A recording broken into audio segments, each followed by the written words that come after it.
Hello, আসসালামু আলাইকুম রহমতুল্লাহ। আমি Mohammad Sarbuddin, assistant teacher English, Eklaspur high school. স্বাগতম জানাচ্ছি সকল শিক্ষার্থীকে আমার আজকের অনলাইন ক্লাসে। আজকে আমি আমার ইংরেজি বিষয় আজকে আমার আলোচ্য বিষয় হচ্ছে ট্রান্সফরমেশন অফ সেন্টেন্স। তোমরা সবাই জানো ট্রান্সফরমেশন অফ সেন্টেন্স ষষ্ঠ শ্রেণী থেকে উপরে সবগুলো ক্লাসে আছে। তো ক্লাস ভেদে একটু রকম ফেরও আছে, তবে অ্যাফার্মেটিভ নেগেটিভ সকল শিক্ষার্থীর জন্য প্রযোজ্য। Assertive interrogative, assertive interrogative, imperative, optative, exclamatory sentence, positive degree, comparative degree, superlative degree, voice change সবকিছু মিলে ট্রান্সফরমেশন অফ সেন্টেন্স। তো আজকের ক্লাসে আমরা যেটা আলোচনা করব সপ্তম শ্রেণী, বিশেষ করে সপ্তম শ্রেণীর ইংরেজি দ্বিতীয় পত্রের question number 5, transformation of sentence. সেই প্রশ্নটা নিয়ে আজকে আমরা আলোচনা করব। তো কোশ্চেন নাম্বার 5 যে ট্রান্সফরমেশন সেন্টেন্স আছে সেটা আমাদের অনেক ছাত্রছাত্রীকে ভাবিয়ে তোলে যে এটা একটা কঠিন অধ্যায়। সামনের সবগুলো ক্লাসে অধ্যায়টা রয়েছে। আজকে ট্রান্সফরমেশন অফ সেন্টেন্সটা কি, আসলে আমাদের কি জানতে হবে। আমাদেরকে যেটা জানার প্রয়োজন সেটা আগে বুঝতে হবে যে আমার ট্রান্সফরমেশন সেন্টেন্স বলতে কি বোঝানো। অর্থাৎ আমি এক বাক্য থেকে অন্য বাক্য পরিবর্তন করব, তবে আমার বাক্যের গঠনমূলক পরিবর্তন হবে, তবে অর্থটা ঠিক থাকবে। যেমন আমরা বাংলায় কিছু কথা বলি, সে ভালো ছেলে, কিন্তু আমরা এটাকে যদি না বোধক করি তাহলে আমরা বলবো সে মন্দ ছেলে নয়। সে সৎ, সে অসৎ নয়। অর্থাৎ অর্থ ঠিক রয়েছে কিন্তু গ্রামাটিক্যাল নিয়মে গঠন পরিবর্তন হয়েছে। এখন আমরা আমাদের স্ক্রিনে দেখতে পাচ্ছি, আমাদেরকে সেন্টেন্স সম্পর্কে ধারণা থাকতে হবে সেন্টেন্স কত প্রকার এবং কি কি। সেন্টেন্স হচ্ছে সঠিকভাবে সাজানো এবং মনের ভাব প্রকাশ করে এইরূপ শব্দ বা শব্দ সমষ্টিকে সেন্টেন্স বা বাক্য বলে। সেন্টেন্স মূলত অর্থ অনুসারে আছে, গঠন অনুসারে আছে। অর্থ অনুসারে সেন্টেন্স 5 প্রকার আর গঠন অনুসারে 3 প্রকার। আপাতত আমরা গঠন অনুসারে দিকে যাচ্ছি না, আমরা অর্থ অনুসারে দিকে খেয়াল করি। আমাদের স্ক্রিনে লেখা আছে according to the meaning there are 5 kinds of sentences। অর্থাৎ অর্থ অনুসারে সেন্টেন্স 5 প্রকার। অর্থ অনুসারে সেন্টেন্স 5 প্রকার such as, যেমন assertive, interrogative, imperative, optative, exclamatory sentence। আমরা অ্যাসার্টিভ সেন্টেন্সে দেখতে পাচ্ছি বর্ণনামূলক বাক্য, যে সেন্টেন্স দ্বারা কোনো কিছুর বর্ণনা করা বোঝায় সেটা হচ্ছে অ্যাসার্টিভ সেন্টেন্স। আমরা দিনে যতগুলো কথা বলি প্রায় তার বেশিরভাগ আমরা অ্যাসার্টিভ সেন্টেন্সে কথা বলি, অর্থাৎ বর্ণনা দিয়ে কথাগুলো বলি। আর ইন্টারোগেটিভ সেন্টেন্স আমরা ক্ষেত্র বিশেষে প্রশ্ন করি, পরিস্থিতির উপর নির্ভর করে আমরা প্রশ্ন করি। ইন্টারোগেটিভ হচ্ছে প্রশ্নমূলক বাক্য, যে সেন্টেন্স দ্বারা কোনো কিছু প্রশ্ন করা বোঝায় তাকে ইন্টারোগেটিভ সেন্টেন্স বলে। যেমন তুমি কেমন আছো, তুমি কোথায় যাচ্ছ, তোমার নাম কি, এগুলো হচ্ছে প্রশ্নবোধক বাক্য, ইংরেজিতে বলা হয় ইন্টারোগেটিভ সেন্টেন্স। নাম্বার 3 দেখতে পাচ্ছি ইম্পারেটিভ সেন্টেন্স, অর্থাৎ আদেশ, উপদেশ, নির্দেশ, নিষেধ, অনুরোধ বোঝায় এই রকম বাক্যকে ইম্পারেটিভ সেন্টেন্স বলে। অনুজ্ঞাসূচক বাক্য বলা হয়, যেমন এদিকে আসো, কাজটি করো, রৌদ্রে দৌড়াদৌড়ি করবে না। এখন একটা যে ইম্পারেটিভ সেন্টেন্স সেটা আমরা কেমনে বুঝবো? মনে রাখতে হবে ইম্পারেটিভ সেন্টেন্সের শুরুতে কোনো সাবজেক্ট বসে না, আর ইম্পারেটিভ সেন্টেন্সের শুরুতে লেট থাকে, প্লিজ থাকে, কাইন্ডলি থাকে ইত্যাদি হচ্ছে ইম্পারেটিভ সেন্টেন্স। যেমন go home, come here, go there, please help me, please give me a glass of water. তারপর do not run in the sun, let me go there, let him come in ইত্যাদি হচ্ছে imperative sentence. Optative sentence হচ্ছে ইচ্ছা বা প্রার্থনা সূচক বাক্য, যেটা দ্বারা ইচ্ছা করা বোঝায়, প্রার্থনা করা বোঝায়, ইত্যাদি হচ্ছে অপটেটিভ সেন্টেন্স। যেমন may Allah help you, may you live long, may you pass in the examination, optative sentence.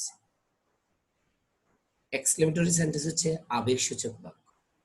অনেকে আশ্চর্যবোধক বাক্য বলে, না, আশ্চর্য হচ্ছে আবেগের একটা অংশ বিশেষ। আশ্চর্য হলো আবেগের একটা অংশ বিশেষ।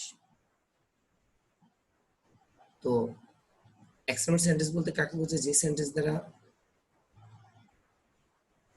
মনের আনন্দ, দুঃখ, বেদনা ইত্যাদি প্রকাশ করা হয়, এটা হচ্ছে এক্সক্লেমেটরি সেন্টেন্স। যেমন hurrah, we have won the game, alas his father is no more, ইত্যাদি হচ্ছে এক্সক্লেমেটরি সেন্টেন্স। এবার আসি আমরা উপরের 5 প্রকার সেন্টেন্সকে আবার দুভাবে ভাগ করা হয়েছে, হ্যাঁ বোধক, না বোধক, অর্থাৎ অ্যাফার্মেটিভ এবং নেগেটিভ। অ্যাফার্মেটিভ সেন্টেন্স হ্যাঁ বোধক বাক্য, নেগেটিভ সেন্টেন্স না বোধক বাক্য। আমরা বাংলাতে কিন্তু হ্যাঁ বোধক না বোধক দুইভাবে কথা বলি। এবার আসুন আমরা আজকে শিখবো হ্যাঁ বোধক থেকে না বোধক কিভাবে করা হয়। শিক্ষার্থীদেরকে আমি বিশেষভাবে অনুরোধ করব, যখন তোমরা এই ক্লাসটি দেখবে অবশ্যই খাতা এবং কলম নিয়ে বসবে। একটা রুল শোনার পরে পজ দিয়ে ওই রুলে যতগুলো এক্সাম্পল আছে সে চেঞ্জিংটা করবে, তাহলে তোমার এই কাজটা সহজ হয়ে যাবে। তোমার এটা সহজে আয়ত্ত হবে, মনে রাখতে হবে। যত বেশি তুমি প্র্যাকটিস করবে তত বেশি তোমার মনে থাকবে এই বিষয়টা।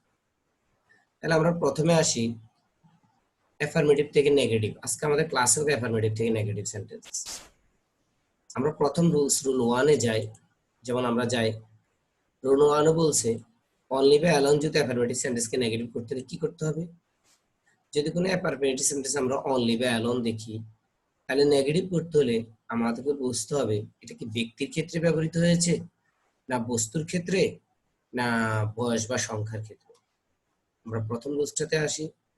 যদি ব্যক্তির ক্ষেত্রে অনলি বা অ্যালোন বসে, অনলি বা অ্যালোন ব্যবহৃত হয়, তাহলে নেগেটিভ সেন্টেন্সে ওই নেগেটিভের শুরুতে নান ভার্ব বসে বাক্যের বাকি অংশ বসিয়ে দিলে সেটা নেগেটিভ হয়ে যাবে।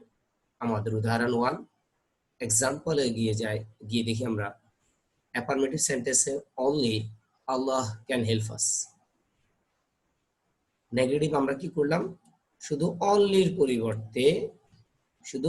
পরিবর্তে নেগেটিভ আমরা নান ভার্ব বসিয়ে দিয়েছি, আর বাকি অনলির পর অংশটা বসিয়ে দিলাম। দেখো এই যে বাকি অনলির পর অংশটা বসিয়ে দিলাম, বাস নেগেটিভ হয়ে গেছে। নান ভার্ব ব্যক্তির ক্ষেত্রে বসে। 2 নম্বর উদাহরণ আমরা দেখি only he could do the work. নেগেটিভে আমরা খেয়াল করি অনলির পরিবর্তে শুধু আমরা নান ভার্ব বসিয়ে দিয়েছি, কারণ অনলির পরে হি আছে, ব্যক্তি, এই জন্য অনলির ক্ষেত্রে নান ভার্ব বসলো, আর নান ভার্বের পরে বাকি অংশটা বসিয়ে দিয়েছি, এটা নেগেটিভ। এভাবে 3 নম্বর এবং 4 নম্বর উদাহরণটা তোমরা দেখো। পরবর্তীতে যে আমরা বি নাম্বার, বস্তুর ক্ষেত্রে যদি অনলি বসে, তাহলে অনলি যেখানেই থাকুক না কেন সেখানে নাথিং ভার্ব বসায় দিলে সেটা নেগেটিভ হয়ে যাবে। আমি আবার বলতেছি, বস্তুর ক্ষেত্রে অনলি যদি ব্যবহৃত হয়, তাহলে নেগেটিভের ক্ষেত্রে অনলি এর জায়গায় নাথিং ভার্ব বসায় দিলে সেটা নেগেটিভ হয়ে যাবে। যেমন আমরা উদাহরণ দেখি, উদাহরণ 1 affirmative, I have only a book. তাহলে অনলি কাকে নির্দেশ করছে? অনলি এই বুকটাকে নির্দেশ করবে, এই বুকটাকে অনলি এ বুক। তাহলে বুকটা একটা বস্তু, সুতরাং নেগেটিভ করতে যখন গিয়েছিলাম আমরা, তখন অনলির পরিবর্তে আমরা নাথিং ভার্ব বসিয়ে দিয়েছি। বস্তুর ক্ষেত্রে তাহলে নাথিং ভার্ব বসে অনলি এর পরিবর্তে। Sawda likes only sweets. Sweets বলতে মিষ্টান্নকে বোঝাচ্ছে, মিষ্টি জাতীয় কোনো খাবারকে বোঝাচ্ছে। তাহলে আমরা উদাহরণ নেগেটিভে দেখি অনলির পরিবর্তে আমরা নাথিং ভার্ব বসিয়েছি। আমরা নিচে আন্ডারলাইন করা শব্দগুলো দেখি পরিবর্তন, আগে বেশি সব ঠিক আছে, তাহলে অনলির পরিবর্তে নাথিং ভার্ব বসবে। সি নম্বরে গিয়ে দেখি আমরা অনলির বয়স বা যদি সংখ্যা বোঝায়, তাহলে অনলি এর পরিবর্তে নট মোর দ্যান অথবা নট লেস দ্যান যে কোনো একটা বসালে হবে। নট মোর দ্যান অথবা নট লেস দ্যান বসবে। এবার আসি আমরা অ্যাফার্মেটিভ। হি ইজ অনলি 4, তাহলে অনলিটা 4 কে নির্দেশ করছে। অনলিটা 4 কে নির্দেশ করছে, যার কারণে নেগেটিভ সেন্টেন্সে অনলি এর পরিবর্তে নট মোর দ্যান বসেছে। Next number, they have only 2 cars. তাহলে অনলি কাকে নির্দেশ করছে? অনলি নির্দেশ করতেছে এই 2 কার্স কে, অর্থাৎ বস্তুকে, সংখ্যাকে। 2 2 একটা সংখ্যা, 2 একটা সংখ্যা, এই সংখ্যাকে নির্দেশ করছে, যার কারণে নেগেটিভ সেন্টেন্সে অনলি এর পরিবর্তে নট মোর দ্যান বসছে। আমরা খেয়াল করি, বয়স বা সংখ্যার ক্ষেত্রে অনলি এর পরিবর্তে নট মোর দ্যান বসে। আন্ডারলাইন বরাবর দেখো পরিবর্তনটা, তাহলে তোমাদের বুঝতে এটা সুবিধা হবে। পরবর্তী রুলসে গিয়ে দেখি আমরা রুল 2। অ্যাফার্মেটিভ সেন্টেন্সে যদি মাস্ট থাকে, তাহলে নেগেটিভ করার সময় মাস্টের পরিবর্তে ক্যান নট বাট অথবা ক্যান নট হেল্প বসে। তবে মনে রাখতে হবে, যদি আমরা মাস্টের পরিবর্তে ক্যান নট হেল্প বসাই, তাহলে ওই যে ভার্ব আছে সেই ভার্বের সাথে আইএনজি যোগ হবে। আর যদি ক্যান নট বাট বসাই মাস্টের পরিবর্তে, তাহলে আগে পিছে কোনো কিছু পরিবর্তন হবে না, শুধু মাস্টের পরিবর্তে ক্যান নট বাট বসিয়ে দিলে হবে। তাহলে আমরা দেখি উদাহরণে, এক্সাম্পলে আসো। অ্যাফার্মেটিভে you must write your name, you must write your name. তাহলে এখানে মাস্ট আছে, নেগেটিভে আমরা দেখি মাস্ট বরাবর মাস্টের পরিবর্তে ক্যান নট বাট বসেছে, কিন্তু আগে পিছে সবকিছু ঠিক রয়েছে। Number 2, we must ওবে your parents. তাহলে মাস্টের পরিবর্তে ক্যান নট বাট, মাস্টের আগে পরে যা যে শব্দগুলো রয়েছে সেই শব্দগুলো ঠিকই বসে গেছে, কোনো পরিবর্তন হয় নাই। রুল 3 তে আমরা খেয়াল করি, you must care them, you can not help caring them. খেয়াল করো, এখানে যখন আমরা মাস্টের পরে ক্যান নট হেল্প মানে বসাইছি, তখন ওইখানে মাস্টের পরে যে ভার্ব আসে কেয়ার, কেয়ারের সাথে আইএনজি যোগ হয়েছে। অর্থাৎ যদি মাস্টের পরিবর্তে ক্যান নট বাট বসে, তাহলে বেশি পরিবর্তন হবে না, শুধু ক্যান নট বাট বসিয়ে দিলে হবে। কিন্তু মাস্টের পরিবর্তে যদি আমরা ক্যান নট হেল্প বসাই নেগেটিভ সেন্টেন্সে, তাহলে মাস্টের পরে যে ভার্ব আসে তার সাথে আইএনজি যোগ হবে। রুল 2 তে আসি, সরি দুঃখিত, রুল 3 তে আসি। এভরিকে নেগেটিভ করতে হলে এভরি এর পরিবর্তে দেয়ার ইজ নো বসে, আর এভরি পরের শব্দটি বসে। এভরির পরের শব্দটি বসার পরে বার্ড বসে, বাকি অংশটা বসে যায়। আমরা এক্সাম্পলে আসি, every mother loves her child. তাহলে এখানে এভরি রয়েছে, আর নেগেটিভ করতে যখন গিয়েছিলাম তখন আমরা দেখি যে এভরি পরিবর্তে দেয়ার ইজ নো বসবে, এভরি বরাবর দেয়ার ইজ নো। এরপরে এভরি পরে যে মাদার শব্দটি আছে, মাদার শব্দটি বসে গিয়েছে, এরপরে গিয়ে বাট। অর্থাৎ সহজ ভাষা বোঝা যায়, এভরি যুক্ত কোনো অ্যাফার্মেটিভকে নেগেটিভ করতে হলে এভরির পরিবর্তে দেয়ার ইজ নো, এভরির পরের শব্দটি এরপরে বাট বসিয়ে বাকি অংশ অপরিবর্তন থাকবে। লাভ সার্চ চাইল্ড পুরোটাই অপরিবর্তন, কোনো পরিবর্তন হয়নি। নেক্সট এক্সাম্পলে গিয়ে দেখি, everyone hates a tourist. Every আছে, এভরি পরিবর্তে দেয়ার ইজ নো, এভরি পরিবর্তে there is no, there is no. এর পরবর্তীতে এভরি পরে ওয়ান রয়েছে, ওয়ান বসিয়েছিলাম, এরপরে বাট, বাকি অংশ অপরিবর্তন। পরবর্তী উদাহরণে গিয়ে দেখি, এভরিবডি ফিয়ার্স এ লায়ন। তাহলে এভরি পরিবর্তে দেয়ার ইজ নো, এভরি পরে যে বডি রয়েছে বডি শব্দটি বসালাম, এরপরে বাট, আর বাকি অংশ অপরিবর্তন।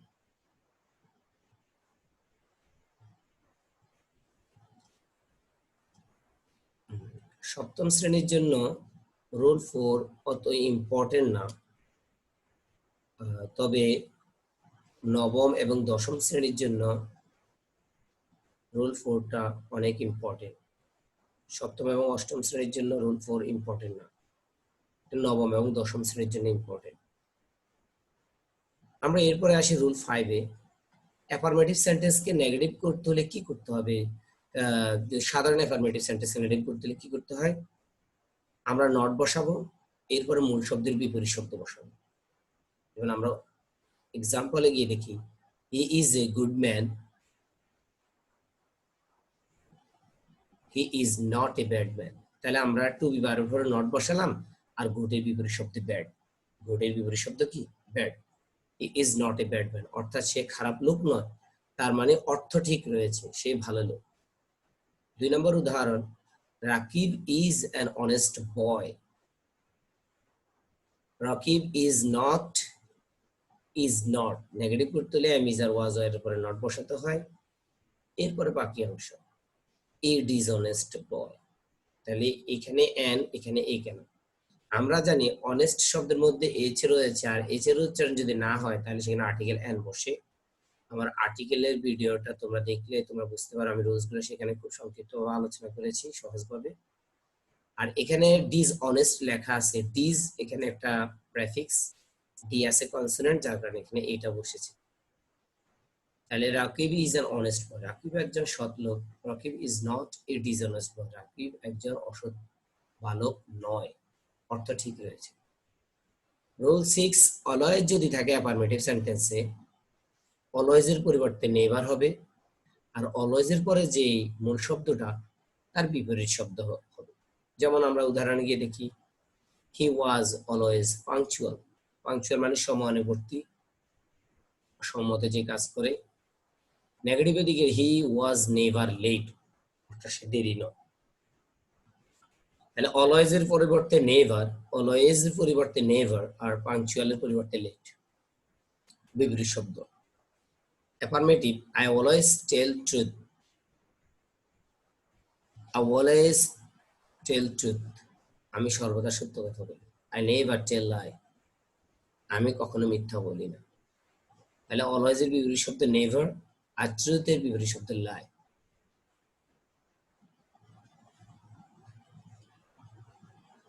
আমরা এবার আসি রুল 7, সুপারলেটিভ ডিগ্রি যুক্ত অ্যাফার্মেটিভ কে নেগেটিভ বা পজিটিভ করতে হলে কিভাবে করতে হবে? আমাদের এখানে ডিগ্রির কথাটা চলে আসতেছে, অর্থাৎ আমরা এখন যে পদ্ধতিটা শিখবো সেটা আমাদের হাবোধক শিখতে হবে, না বোধক শিখে প্লাস আমাদের ডিগ্রিটা আয়ত্ত চলে আসবে। আমরা যদি দেখি সুপারলেটিভ ডিগ্রি যুক্ত অ্যাফার্মেটিভে কিভাবে আমরা নেগেটিভ করব, আর নেগেটিভ করলে সেটা কোন ডিগ্রি হবে সেটা আমরা দেখবো এখন। যেমন উদাহরণে আসি, অ্যাফার্মেটিভ সেন্টেন্সে যদি সুপারলেটিভ ডিগ্রি থাকে, যেমন দা বেস্ট, এটা একটা সুপারলেটিভ ফর্ম।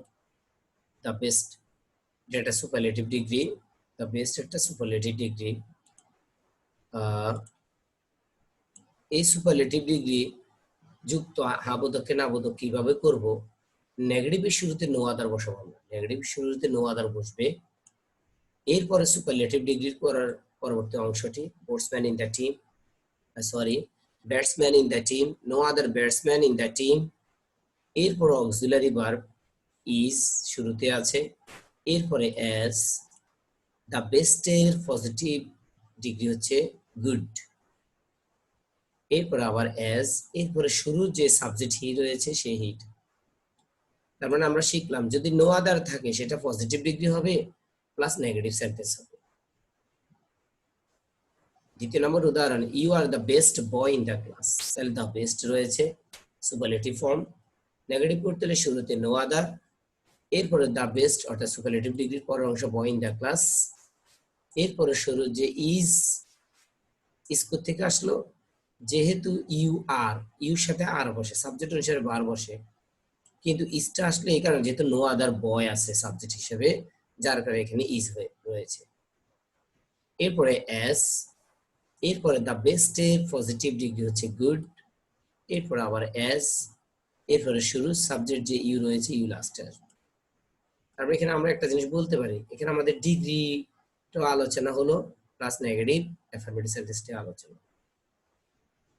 রুল 8, দেন এনি আদার, দেন অল আদার যুক্ত কম্পারেটিভ ডিগ্রিকে নেগেটিভ কিভাবে করব?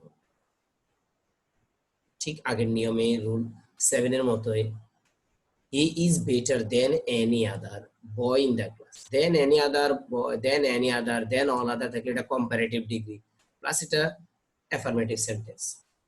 এখন দেন এনি আদার যুক্ত কোনো অ্যাফার্মেটিভকে নেগেটিভ করতে হলে আমরা কি করব? সে শুরুতেই নো আদার হবে,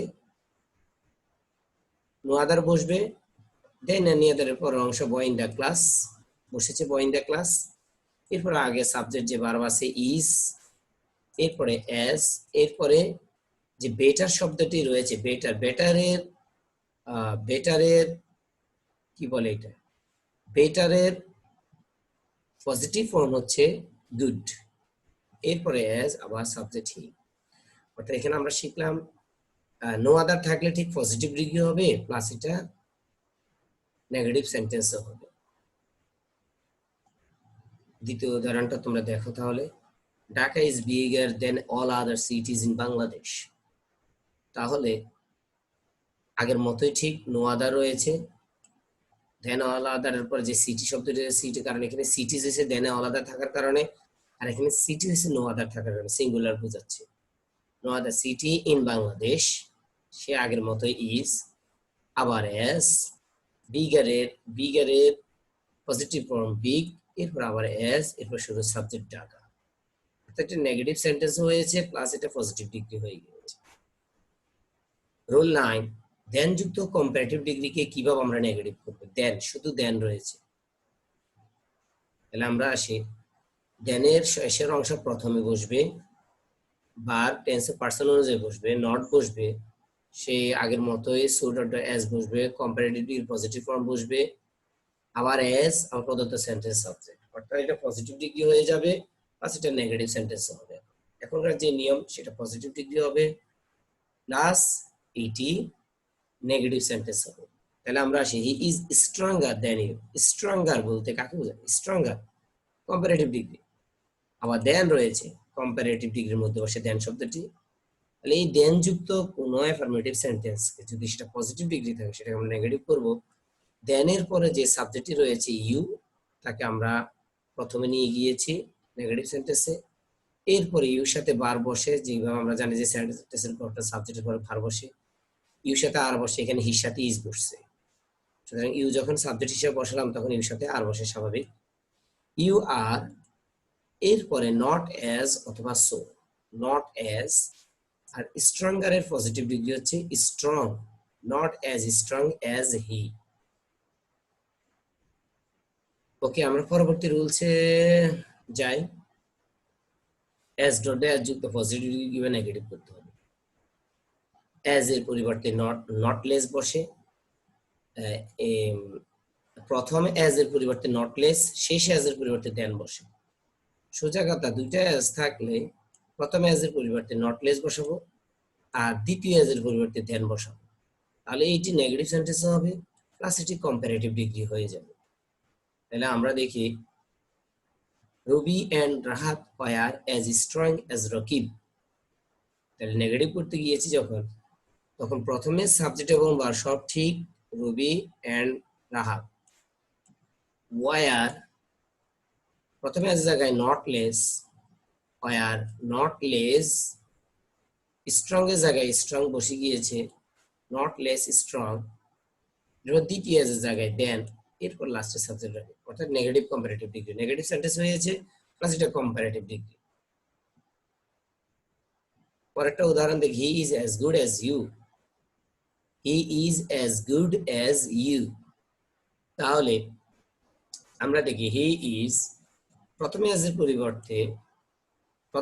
পরিবর্তে নট লেস, প্রথমে অ্যাজ এর পরিবর্তে নট লেস, এরপরে দ্বিতীয় অ্যাজ এর পরিবর্তে দেন, আমরা খেয়াল করি দ্বিতীয় অ্যাজ এর পরিবর্তে দেন বসেছে, এই তো। প্রথম অ্যাজ এর পরিবর্তে নট লেস, দ্বিতীয় অ্যাজ এর পরিবর্তে দেন, এই স্ট্রাকচার সূত্রটা মনে রাখলেই এটা করাটা আমাদের জন্য সহজ হবে। তাহলে রুল 10 আমরা বুঝছি, আশা করি তোমরা বুঝছো। দুইটা অ্যাজ থাকলে প্রথম অ্যাজ জায়গায় নট লেস, দ্বিতীয় অ্যাজ জায়গায় দেন, এরকম গঠন যদি আমরা পরিবর্তন করি তাহলে সেটা নেগেটিভ সেন্টেন্স হবে, প্লাস এটা comparative degree. Rule 11, less dot dot than যুক্ত সেন্টেন্সকে নেগেটিভ কিভাবে করব? লেস এর জায়গায় নট অ্যাজ এবং দেন এর জায়গায় অ্যাজ, ওটার উল্টোটার মতোই। আমরা দেখি, হি ইজ লেস, খেয়াল করো, he is less ugly than you said. He is less ugly than you said, সূত্রটা কি আমাদের লেস আছে আর দেন আছে, লেস আছে দেন আছে, তাহলে এটাকে আমরা নেগেটিভ কিভাবে করবো খেয়াল করো, নট অ্যাজ হবে প্রথম, লেসের জায়গায় নট অ্যাজ, আর দেন এর পরিবর্তে আমরা কি বসাবো, অ্যাজ বসাবো। এই পরিবর্তনটা খেয়াল করো, সূত্রটা দেখো, এই যে A is not as ugly as you said, তাহলে এই লেস এবং দেন থাকলে সেটা কম্পারেটিভ ডিগ্রি, আর যখন এখানে উল্টা করবো লেস এর পরিবর্তে নট অ্যাজ, দেন এর পরিবর্তে অ্যাজ, তখন সেটা নেগেটিভ সেন্টেন্স হবে, প্লাস এটা পজিটিভ ডিগ্রি। রোল বার হতে যাই আমরা, অ্যাফার্মেটিভ সেন্টেন্স যদি বোথ এবং এন্ড থাকে তাহলে এন্ড এর পরিবর্তে কি বসবে, বোথের পরিবর্তে নট অনলি বসাবো, সোজা কথা, বোথের পরিবর্তে নট অনলি, এই বোথের পরিবর্তে সব ঠিক থাকবে আগে পিছিয়ে, বোথের পরিবর্তে নট অনলি, আর এন্ড এর পরিবর্তে বাট অলসো, এন্ড এর পরিবর্তে বাট অলসো, এই সূত্রটা মনে রাখো। যদি হ্যাঁ বোধক সেন্টেন্সে বোথ এবং এন্ড থাকে তাহলে নেগেটিভ করতে হলে বোথের পরিবর্তে নট অনলি আর এন্ড এর পরিবর্তে বাট অলসো, সূত্র এটাই।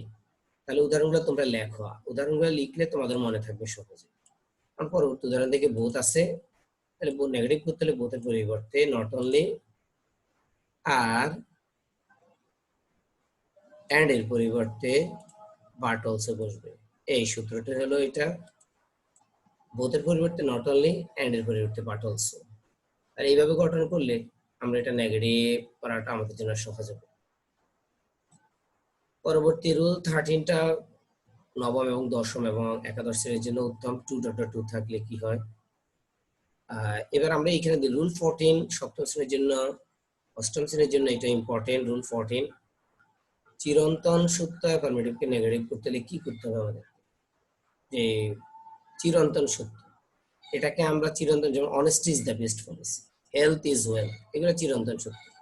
এই ধরনের চিরন্তন সত্য আবোধককে না বোধক করতে হলে ওই চিরন্তন সত্য আবোধক বাক্যের মধ্যে যে এম ইজ আর ওয়াজ হয় যদি থাকে, এম ইজ আর ওয়াজ হয় যদি থাকে, তার নেগেটিভ সেটাকে প্রথমে নিয়ে আসে নট যুক্ত, অর্থাৎ কন্ট্রাকশন, সংক্ষিপ্ত রূপ করে বসায় ফেলতে হবে।